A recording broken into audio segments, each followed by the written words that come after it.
Torniamo a parlare di sicurezza, anche perché nei mesi scorsi vi avevamo dato notizia che probabilmente alcuni uffici della polizia sarebbero stati chiusi per, diciamo così, razionalizzare, soprattutto per contenere la spesa. Raffaele Padrone, vice segretario nazionale della FSP Polizia di Stato, ben ritrovato innanzitutto. Grazie a lei. È vero che ci sono delle evoluzioni invece positive? Sì, delle evoluzioni positive ci sono state. La prima riunione è avvenuta il 5 di luglio, poi ne abbiamo avuta una l'altro giorno e con il sottosegretario Molteni che insieme al capo della polizia ovviamente, hanno detto che non ci saranno le famigerate chiusure alimentate e proposte dall'allora, parliamo del 2015, il ministro Madia,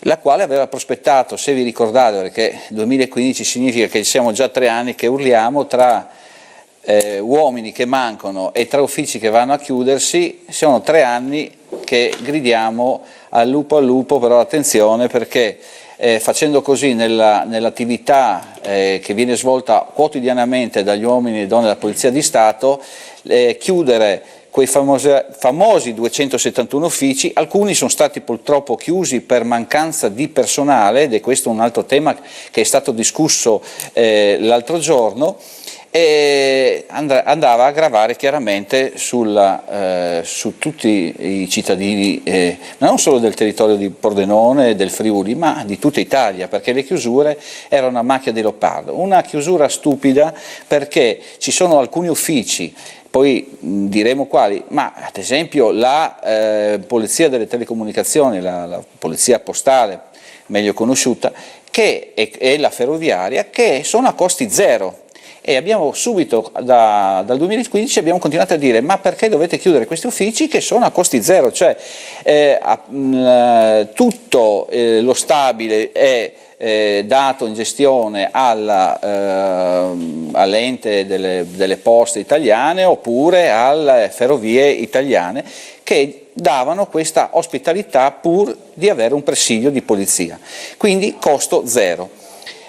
Oggi, ripeto, c'è stata un'altra lettera che ci invita per il 4 di ottobre a definire questa chiusura, a definire chiaramente le non chiusure di questi uffici, cioè si andrà a chiedere, come già è stato chiesto il 27, di dare agli uomini e donne della Polizia di Stato anche degli strumenti idonei, delle possibilità a livello penale e a livello procedurale, quindi una massima attenzione dopo anche l'arrivo di queste nuove pistole, perché ancora siamo nella fase sperimentale. Quindi, come sta andando, dottore? Sta andando bene, perché già a Firenze c'è stato un caso in questi ultimi giorni, parlo di Firenze perché è l'ultimo episodio, dove appunto non c'è più la lotta corpo a corpo, la persona viene immobilizzata da queste scariche elettriche, anzi non sono scariche elettriche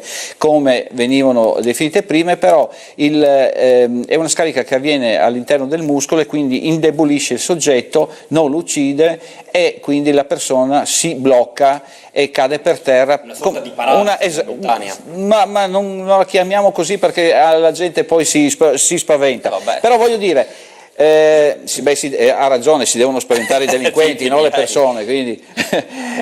Però voglio dire, abbiamo chiesto anche queste norme di procedura per gli agenti. Poi abbiamo chiesto, ed è fondamentale, è qui che volevo arrivare, vede, ci sono, allora, premetto che salviamo Casarsa, dal posto di polizia ferroviaria di Casarsa, salviamo il posto di Polfer di Cervignano e di Tarvisio.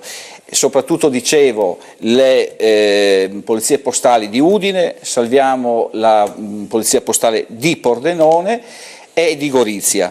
Poi salviamo sempre in Friuli la chiusura del commissariato di Tolmezzo e di Duino.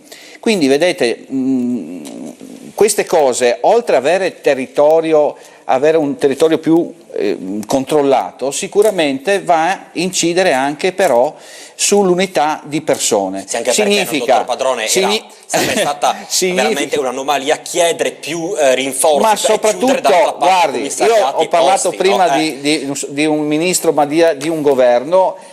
Quello di adesso ci ha detto che è propenso a darci questo, questo e questo, sarebbe stato veramente il colmo avere anche la chiusura degli uffici. Però attenzione, e concludo, non è che adesso ci fermiamo qui, intanto vediamo il 4 cosa ci dicono in definitiva su queste chiusure, come dicevo prima, ma soprattutto attenzione che la richiesta è quella degli uomini. Vi ho detto che solo nella Polizia di Stato abbiamo una manco di 23.000 uomini. Allora, se ci danno e ci lasciano aperti gli uffici e però non ci danno le persone da inserire all'interno, tenere la fabbrica aperta senza gli operai, sì, andiamo a casa tutti. Quindi il turnover e l'assunzione sono le prime cose che chiederemo. Ripeto, il Ministro ha parlato anche nel suo decreto legge di qualche settimana fa, ha parlato anche di 10.000 unità da assumere. Speriamo che mantenga queste promesse, e il 4 ci sarà questa cosa e sarà mio dovere riferirvi immediatamente come è andata la riunione del 4 ottobre. E noi, dottor Padrone, saremo qua giustamente pronti a recepire le informazioni che ci darà. Grazie a voi. Grazie ancora al dottor Raffaele Padrone, vice segretario nazionale della FSP Polizia di Stato. Grazie per essere ancora in nostra compagnia.